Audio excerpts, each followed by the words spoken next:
नमस्कार मंडळी, चला मी आज पुन्हा तुमच्यासाठी कैरीपासून एक अशी रेसिपी घेऊन आली आहे. रेसिपी खाल्ली ना तर नक्कीच तुमच्या तोंडाला पाणी सुटेल. तर ह्याच कैरीपासून मी आज तुम्हाला दाखवणार आहे कैरी आणि मिरचीपासून चटणी. आणि ही चटणी खराब होऊ नये त्यासाठी काय करायला पाहिजे तुम्हाला या व्हिडिओमध्ये मी सांगणार आहे. तर चला आपण रेसिपीला आता सुरुवात करूया. तर आधी मी कैरी घेतली आहे. कैरी आधी स्वच्छ पाण्याने धुवून घ्यायचे. धुवून झाल्यानंतर आपल्याला पुसून घ्यायचे आणि त्यानंतर आपल्याला कट करून घ्यायचे. तर मी मोठ्या मोठ्या आकारामध्ये कट करून घेतलेले आहे. कारण हे आपल्याला मिक्सरला फिरवून घ्यायचं आहे. त्यामुळे मी मोठ्या आकारात कट केलं आहे. तुम्हाला पाहिजे तुम्ही छोट्या आकारात कट केले तरी चालतील. आता हे थोडे-थोडे करून आपल्याला मिक्सरला भरडून घ्यायचे. तर हे बघा, ह्या पद्धतीमध्ये मी भरडून घेतलेले आहे. मध्ये ते कैरीचे फोडी जरा राहिलेले आहेत. काही नाही, दाताखाली खाताना मस्त लागतात. त्यामुळे अशी वाटली तरी चालेल. तुम्हाला जर बारीक करायचं तर बारीक केलं तरी काही हरकत नाही. म्हणजे असे भरभरीत करायचं आहे, नाहीतर तुम्ही पेस्ट करायची नाही आहे, लक्षात ठेवा. तर आता आपण ह्याच्यामध्ये हिरव्या मिरच्या घालणार आहे. आपल्या अंदाजप्रमाणे घालायच्या आहेत आपण हिरव्या मिरच्या. तर मी असे 10-12 हिरव्या मिरच्या घेतल्या आहे. कारण कैरीचं प्रमाण एवढं जास्त नाही आहे. त्यामुळे मी 10-12 घेते. तुम्ही जर जास्त क्वांटिटीमध्ये करत असाल तर हिरव्या मिरचीचा वापर तुम्ही जास्त केला तरी चालेल. तर आता हिरवी मिरचीसुद्धा मी भरडून घेतलेली आहे. ती चांगली मिक्स करून घ्यायची आहे या कैरीमध्ये. आपल्याला 1 चमचाभर मी हळद घातलेली आहे आणि मीठ घालायचं आहे. मीठ जास्त घालायचं आहे कारण हा लोणच्याचा प्रकार आहे. तर हा वर्षभर टिकायला पाहिजे म्हणून ह्याच्यात मीठ थोडं जास्तच घालायला पाहिजे. थोड्या वेळ मी ठेवून देणार आहे साईडला. आता आपण याचा मसाला एक तयार करायचा आहे. तर मी मोहरीची डाळ घेतली आहे. 3 चमचे मी मोहरीची डाळ घेतलेली आहे. 2 चमचे मी जिरं घेतलेलं आहे. 1 चमचा मी ओवा घेतला आहे. 2 चमचे मी बडीशेप घेतली. 1.5 चमचाभर आपल्याला मेथी घ्यायची आहे. सगळं आपल्याला भाजून घ्यायचं आहे. जर तुमच्याकडे मोहरी पिवळी डाळ नसेल तर तुम्ही रेग्युलर आपली मोहरी आहे ती वापरायची आहे. ती सुद्धा आपल्याला अशीच भाजून घ्यायची आहे. हे सगळं मी व्यवस्थित बारीक गॅसवर सगळं भाजून घेणार आहे. हे बघा. तर आता ह्याचा कलर चेंज व्हायला आलाय आणि झालेलं आहे. आता आपण ह्याच्यामध्ये ना मिरच्या घालायच्या. तर मी बेडगी मिरची घेतलेली आहे. तुम्ही घालायचं तर घाला, नाही तर तुम्ही ह्याच्यामध्ये मसाला वापरला तरी चालेल. तो पण काश्मीरी मिरची पावडर म्हणजे कलरसाठी, कारण आपण हिरवी मिरचीचा वापर केलेला आहे. लक्षात ठेवा. सगळं भाजून घ्यायचं आहे. साईडला आपल्याला थंड करायचं आहे. एका बाजूला मी 2 वाटीवर मी तेल घेतलेलं आहे. ते चांगलं गरम करून त्याच्यामध्ये 1 चमचाभर मी हिंग घातलेलं आहे. त्याला पाहिजे थोडंसं अजून हिंगाचं प्रमाण वाढवू शकता. तेल व्यवस्थित मी गरम करून घेतलं आहे. साईडला ठेवून दिलेलं आहे. गॅस बंद केलेला आहे. आता यामध्ये 1 छोटा चमचाभर मी कलोंजी घातलेली आहे. त्यामुळे ना या चटणीला छान टेस्ट येते.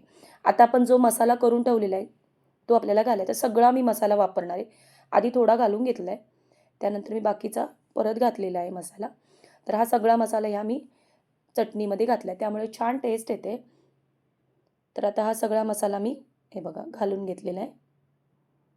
यामध्ये जर मीठ वगैरे थोडंसं वाटलं तर तुम्ही वाढवू शकता, किंवा तुम्ही हा मसाला भाजताना थोडंसं त्याच्यात मीठ घातलं आणि थोडं भाजून घेतलं ना तरी चालेल. तर आता हा मसाला सगळा व्यवस्थित मी आधी मिक्स करून घेतलेला आहे बघा. तर आता झालेलं आहे. आता ह्यामध्ये आपल्याला तेल घालून घ्यायचं आहे. तर मी सगळं तेल गरम करून ठेवलेलं ते घातलेलं आहे. व्यवस्थित आता मिक्स करायचं आहे. ह्या पद्धती तुम्ही ना चटणी करून पहा, तुम्हाला नक्की आवडेल. जेवणाला जर भाजी नसेल तर ही चटणी खा, एक नंबर आहे. यामध्ये मी तेल सगळं मिक्स करून घेतलेलं आहे. हिंग वगैरे काय असेल ते सगळं मी याच्यामध्ये सगळं घालून घेतलेलं आहे. आता ही चटणी ना वर्षभर टिकण्यासाठी आपल्याला काय करायचं आहे तुम्हाला मी सांगते. तर आता आपल्याला ही बरणीमध्ये आधी भरायची नाही आहे. तर आता मी ही रात्रभर ठेवून देणार आहे तसंच. तर झाकण लावून मी रात्रभर ठेवणार आहे. आता ज्या कैऱ्या आहेत ना, ते कापून ठेवल्या. त्याच्या बिया फेकायच्या नाही. याला मीठ लावायचं आणि ह्या कैऱ्या सुकवायच्या. मग जेव्हा तुम्ही आमटी वगैरे, तिखट आमटी वगैरे कराल ना, तर 1 किंवा 2 कैरीच्या ह्या बिया घालायच्या. मस्त छान आमटीला टेस्ट येते. आता ह्याला सुद्धा मी मीठ लावून रात्रभर ठेवून देणार आहे. हे बघा. दुसऱ्या दिवशी आपल्याला हे सुकवून घ्यायचे आहेत. तर या कैरीच्या बियासुद्धा मी सुकवून घेतलेल्या आहेत. त्याचप्रमाणे मी जे लोणचं मी जे कैरीची चटणी करून ठेवली होती, ती सुद्धा उन्हामध्ये मी अशी 2-3 दिवस चांगली उन्हामध्ये ठेवणार आहे. त्यामुळे ना ही चटणी अजिबात खराब होत नाही वर्षभर. आता 3 दिवस मी चांगली ही चटणी उन्हात ठेवलेली आहे. खायला तयार आहे ही चटणी. पण ही अजून जर मुरली ना, तर अजून ही छान चटणी लागते.